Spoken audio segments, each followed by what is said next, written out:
नर नारियों, ये समय बड़े सौभाग्य से कभी कभी किसी को मिलता है, नहीं तो जीवन तो आपका अंधेरे में अज्ञान में व्यतीत हो रहा। दिन में काम करते हो और शाम को घर में बाल बच्चों की सेवा करके सो जाते हो। इतना ही आपका काम और दिन रात का है। इसके आगे ये नहीं सोचा कि मैं कहाँ से आया हूँ और मैं कहाँ जाऊंगा। ये आपको मालूम नहीं होता कि ये मनुष्य शरीर कितना अमूलक है और ये बार बार नहीं मिलेगा। ये आपको किसी ने नहीं बताया कि इस मनुष्य शरीर का असली काम, असली उद्देश्य, किस काम के लिए आपको यहाँ मृतलोक में ये दिया गया है।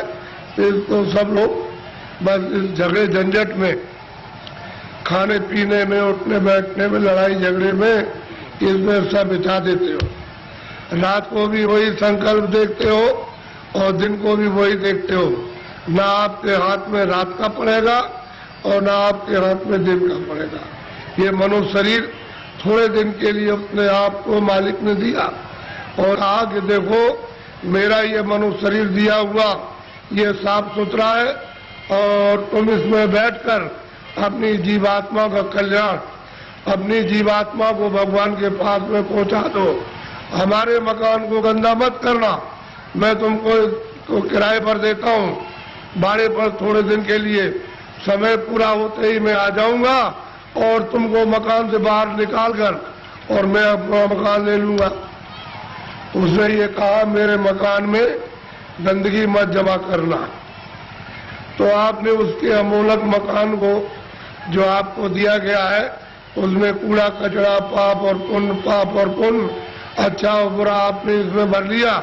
अब श्वासों की पूंजी खत्म हो रही है तो वो आने वाला है और सामने खड़ा हो गया कि मकान को खाली कर दो। अभी आप क्या करोगे? उसके सामने होश उड़ जाएगा, आंखें बंद हो जाएंगी, कान बंद हो जाएंगे, जबान आपके मतलब वो भी बंद हो जाएगी, बुद्धि जो है वो पागल हो जाएगी, कहेगा निकलो मकान। पहचानना भी बंद, सुनना भी बंद, बोलना भी बंद, समझना भी बंद।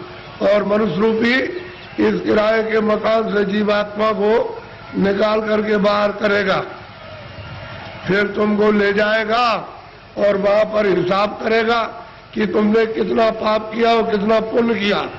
उसी कर्म के आधार पर तुमको पशु में, पंछी में, कीड़ों में जाकर के बंद कर देगा। फिर ये मनुष्य शरीर आपको नहीं मिलेगा।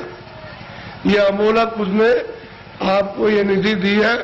हमको ये चाहिए कि इसमें जीवात्मा बैठी उसको जगाया जाए।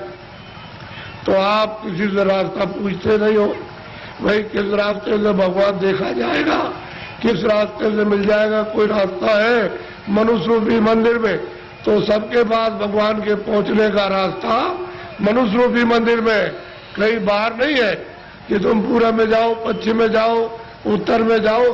तुम्हारे मनुष्य मकान में उसके पाने का, देखने का, दर्शन का और जीव को यानी मतलब यह है कि पार करने का इसी से रास्ता।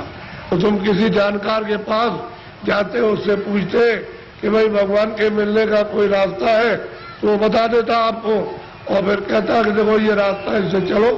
तो देवी और देवता और भगवान और ब्रह्मा, विष्णु, महादेव और ईश्वर और ब्रह्म सब मिल जाएंगे। तो आप तो दिन भर इस काम में लगे रहते हो। दिन गया धंधे में, रात गई कोई। हीरा जलम अमोल था, कोड़ी बदली जाए। क्या आपने कर दिया मनुष्य शरीर पाकर? क्योंकि ये तो अमोलक मनुष्य शरीर है। सारे संसार की दौलत को एक जगह रख दिया जाए और इसकी आरती की जाए कि हमको फिर से मनुष्य शरीर ये खड़ा कर दो, दे दो, इसमें जीवात्मा को वापस ले आओ, तो ये धन दौलत नहीं कुछ कर सकता। ऐसा आपको सबको अमोलक मनुष्य शरीर दिया गया, चाहे किसी भी जात का हो, ब्राह्मण हो, क्षत्रिय हो, अर्जन हो, मुसलमान, ईसाई हो। भगवान के पाने का सबको ये अवसर दिया। आप कहोगे हमको भगवान के पाने का अवसर नहीं मिला, तो इससे बढ़कर के और क्या मिलेगा। अब आपको इसमें बैठकर किसी महात्मा की खोज करना है जो भगवान को पा चुका।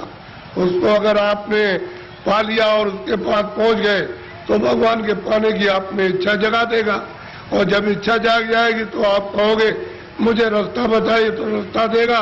फिर आप बैठ करके मनुष्य रूपी इस मकान में फिर भजन करना।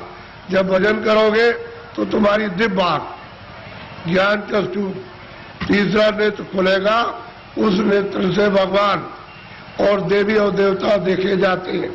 ये बाहर की जो चर्म आंखें, जो शरीर की आंखें, ये देवी देवता को, स्वर्ग और वैकुंठ को नहीं देख सकती हैं।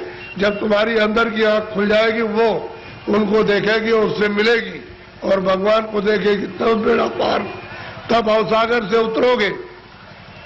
ऐसे नहीं, मेरी तरफ बड़े ध्यान से देखो। ये दोनों आंखों के बीचों बीच में सब मनुष्यों में ये जीवात्मा बैठी हुई है। इधर देखो आप, ये दोनों आंखों के बीचों बीच में, तो ये शरीर के नाके के ऊपर बैठी है। उधर में स्वर्ग का नाका, इधर मनुष्य शरीर का नाका।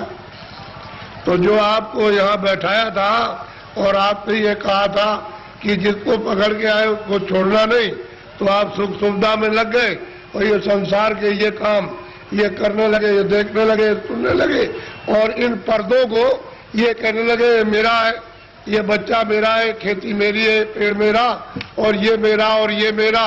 तो इस लोभ लालच में मोह ममता में फंस गए, तो अंदर में मैल जमा हो गया। तो अंदर की तुम्हारी जो जीवात्मा की आंख थी एक, वो तो हो गई बंद, अब देखना बंद हो गया और सुनना बंद हो गया। तो दो आंखें तुम्हारी शरीर में और एक जीवात्मा में, तीन आंख हो गई। तीन तुम किताबों में देखो, उसमें लिखा हुआ है कि महात्माओं के पास जाओगे तब तीसरी आंख तुमको मिलेगी, और बिना महात्मा के गए हुए तीसरी आंख नहीं। और तीसरी आंख से स्वर्ग मिलेगा, वैकुंठ मिलेगा, ईश्वर का दर्शन होगा। इन चर्म आंखों से देवी देवताओं को आप नहीं देख सकते हो। फिर उन्होंने कहा कि भाई देखो ये जीवात्मा बैठी है, उसमें एक कान है और शरीर में दो कान, तो बाहर के कान बाहर की आवाज सुनते और जीवात्मा का कान भगवान की आवाज को सुनेगा। तो तुम्हारे घट घट में, मनुष्य रूपी मकान में घंटे और घड़ियाल, आरती, पूजा 24 घंटे हो रही है। तुमने कभी अपनी जीवात्मा से उसको सुना और देखा? सो रहे हो, ऐसे ही चले जाओगे, न तो ये जमीन जाएगी, न ये बच्चे जाएंगे, न तुमने सोना चांदी जमा किया वो जाएगा, न कपड़े जाएंगे, ये कुछ भी नहीं, सब छोड़ के और तुमको यहाँ से निकाल कर इसी मकान को उठा करके वहां जंगल में ले जाकर के शमशान में पहुंचा के जला देंगे। क्या आपके साथ जाएगा? क्या ले आए थे आप? कुछ नहीं, अकेले आए थे। जब जाने लगोगे तो अकेले जाओगे, लेकिन इस माया में, इसमें ऐसे जड़ माया में फंस गए हो कि तुमको अपना होश ही नहीं है कि मुझे, मैं किस रास्ते से आया हूँ, कैसे वापस जाऊंगा, रास्ता भूल गए। अब महात्मा महापुरुषों की जरूरत है वो रास्ता बताए, बिना उनके रास्ता बताए हुए जो जानता है वही रास्ता मनुष्य रूपी मकान में बताएगा। और तुम्हारा ये जो दिल है, ये हृदय जो कूड़ा कचरा पाप और पुण्य का यहाँ भरा, यहाँ नहीं, यहाँ कूड़ा कचरा नहीं है, ये सब यहाँ पर भरा हुआ, उसको महापुरुष साफ करेंगे और फिर जब सफाई कर देंगे तो मन और बुद्धि और चित्त तुम्हारा निर्मल हो जाएगा। तो जीवात्मा जब साफ होगी तो आँख खुल जाएगी, कान भी खुल जाएंगे, सुनने भी लगना और देखने भी लगना। जब दिखाई देगा तो देवी देवताओं से मिलना भी, उनसे बात भी करना, और जो उसका रचने वाला जो है, जिसने ये सब कुछ बनाया, उस ईश्वर का भी दर्शन साक्षात्कार होगा। लेकिन तुम्हारे मनुष्य रूपी मंदिर में ही उसका घाट है, उसके पास जाने का। ये असली मंदिर है, ये मनुष्य मंदिर है। इसी को जिस्मानी मस्जिद कहते हैं, इसी बॉडी को कहते हैं चर्च। इसमें जीवात्मा बैठी हुई और जीवात्मा चेतन है, शरीर जड़ है, इसमें आकर के फंस गई। अब इसको कैसे निकाला जाएगा वो तो महात्मा जब युक्ति बताएंगे, रास्ता बताएंगे, तो धीरे से ये जीवात्मा मतलब ये जाग जाएगी और निकल के बाहर शरीर से बाहर खड़ी हो जाएगी। कैसे खड़ी होती है? जैसे मृत्यु के वक्त में जबरदस्ती निकाल के बाहर कर दिया, शरीर ये पड़ा। ऐसे ही साधन भजन करने पर जीवात्मा अलग हो जाती है और शरीर ये पड़ा वो अलग हो गए, तभी तो आप परमात्मा को देख सकोगे। जीत है जी। सबने कहा है कि मनुष्य रूपी मंदिर में जीवात्मा को घाट पर ला करके जगाओ तो दिव्य नेत्र ज्ञान चक्षु खुल जाए तो जीते जी भगवान को पाओ। अरे भाई, मीरा ने जीते जी पाया, तुलसीदास ने जीते जी पाया, रैदास जीते पाया। जब कलयुग में इन लोगों ने